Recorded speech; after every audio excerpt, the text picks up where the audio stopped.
This week in the Dibley Diaries we'll be looking at Candlemas and Simeon saying that Jesus is a light to lighten the Gentiles, and I've been thinking about that this week, and I've been thinking about the problems of lighting in rural church buildings, and it's a really big question about how you actually effectively light your church buildings and the choices that you make about it. Lighting is really expensive.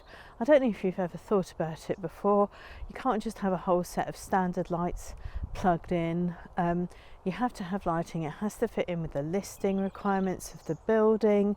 You have to, if you're running wires, then they also, how they run also has to fit in with the listing requirements, and where you have light switches can be really difficult. So for example, one of the church buildings in which I worked, we ended up installing a wireless light by the main door of the church so that the person who went in to lock the church building could actually switch that switch, and although there were no wires running to it, it did switch a light on so that you weren't walking into a dark building in order to lock up, but then you did have to walk to all the other light switches, switch them, come back, switch the wireless switch off, lock the door, walk back through the church building, leave via a different door, having switched off all the lights on the way. And it can be a really difficult thing to do. And in one of the church buildings in which I worked, one of the opticians who lived in our village came and said, the lighting in there is not really bright enough for people to read by. Do you know that?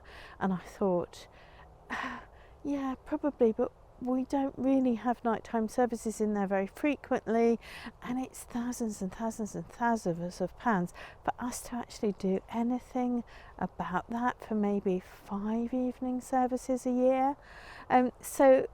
One of the other things that I've come across is that some places have their lighting switches locked away behind a locked door.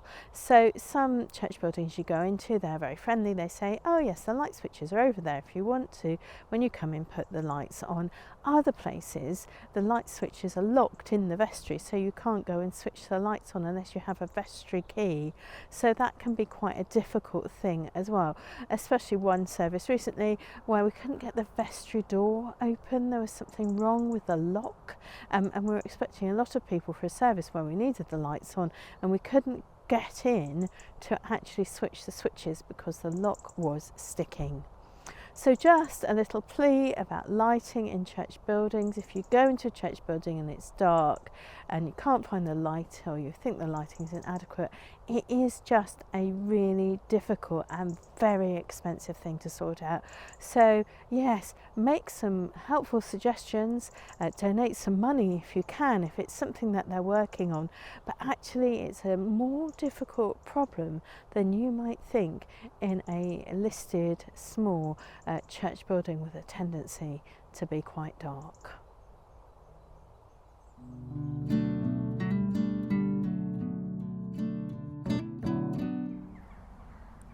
Today in Thought for the Week we're thinking about light. It's Candlemas this weekend, which is a time when people traditionally bring candles to church to be blessed, or maybe just their candles from church might be blessed, and it's all to do with us remembering what happened when Christ as a baby was presented at the temple. So Mary and Joseph brought Christ to the temple, and an old man, a prophet called Simeon, was there, and he said that Jesus was going to be the light to lighten the Gentiles.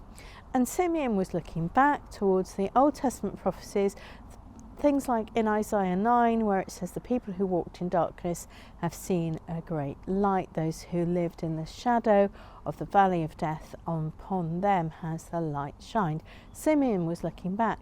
When we hear Simeon's words, sometimes we look forward to when Jesus said, I am the light of the world. Now, I know it can be difficult to think about what it means to live in darkness, and I don't want us to think about blind people as necessarily living in that sort of darkness, because actually blind people live in a world which is affected by the light as well. So what does that mean for them, that they are living in a world which is filled with light? What does it mean for us that we live in a world filled with light, and where we think about Jesus as being the light of the world? So there are all sorts of important things about light. We know that if you're kept in a dark and confined place, that can be really dangerous for you. It can really be very bad for your mental health, and it is really bad for your body. We know that we need to convert light to vitamin D in our skin, and we need to live in light in places where it's dark. Then people have to get vitamin D from other sources, mainly from fish oil, but from other places as well. So we know that it's not good for us to live in the dark, that we need to live in the light. But light also brings all sorts of life and power into the world.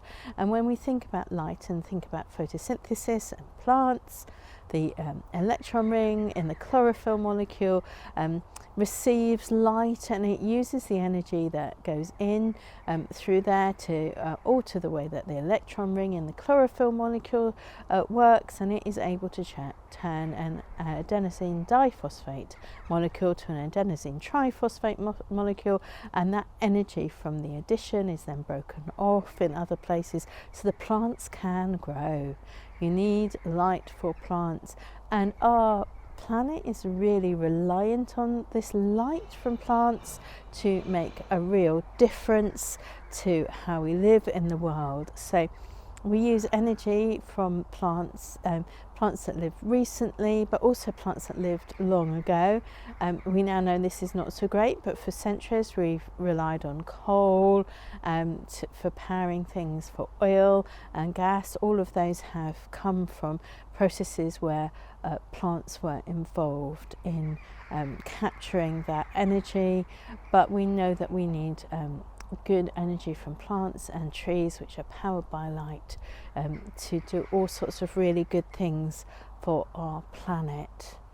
So when Jesus says, I am the light of the world, and when Simeon says, you are the light to lighten the Gentiles, we think about places which are dark becoming light again, and what that means for us, how we understand that psychologically. And although Christians will be sad and they will struggle and they will feel like they are in a dark place some of the time, still this is all part of the promise for us to be living in the light. And when Jesus says, I am the light of the world, it's also to do with us being connected to this bigger energy.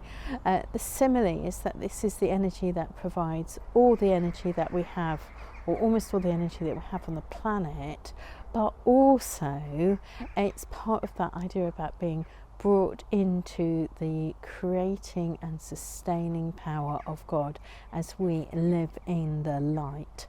So as we remember what Simeon said about Jesus being the light to lighten the Gentiles, as we think about what Jesus said when he said, I am the light of the world, then we think about drawing together with God and Jesus into that creating and sustaining power of God in our lives that we understand through the simile of light.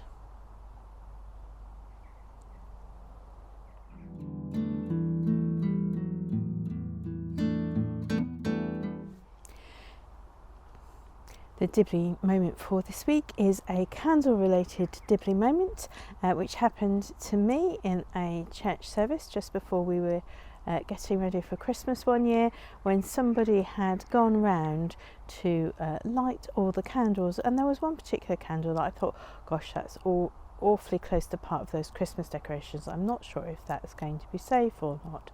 And the person who'd been around lighting all the other candles said, oh, well, we tried to light that candle and there was quite a lot of flame, and then we had to put it out again.